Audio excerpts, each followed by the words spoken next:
Hey everyone, welcome back to the channel. If you're here, it means you're thinking about becoming a Certified Facility Manager, or CFM.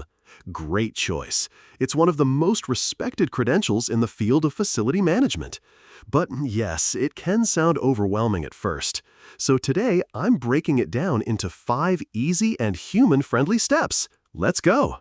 Step 1. Know what CFM is. The CFM is a certification from IFMA, that's the International Facility Management Association.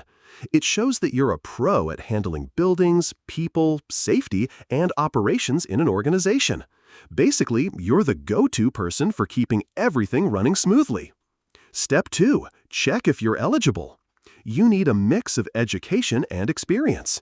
Here's the simple version. If you have a bachelor's degree, you need 3 years of FM experience. No degree? Then you need 5 years of experience.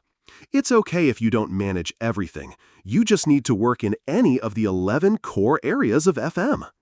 Step 3. Apply for the exam. All right, you're eligible. Now what?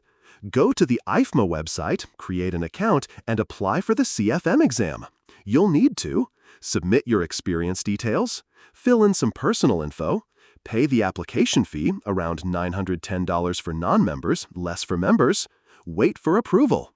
Once approved, you'll have 90 days to schedule and take your exam. So don't wait too long. Use that time to prepare.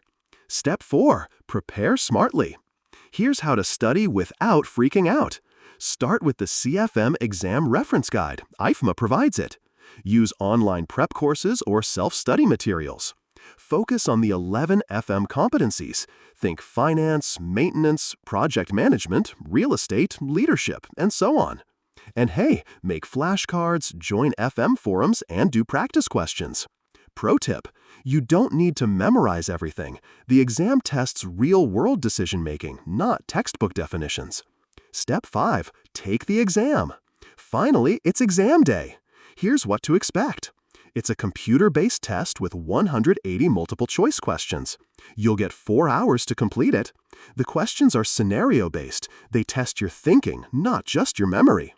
The exam is pass-fail, and IFMA uses a scaled score, so don't panic if some questions seem harder than others. Just stay calm, manage your time well, and remember your experience. It will help more than you think. And that's it. Becoming a CFM takes effort, but it's totally doable, especially if you follow this step-by-step plan. Once you pass, you join a global network of certified professionals, and trust me, it opens doors to higher salaries and better roles. If this helped you, don't forget to like, comment, and subscribe for more career guides just like this. Good luck with your CFM journey. You've got this.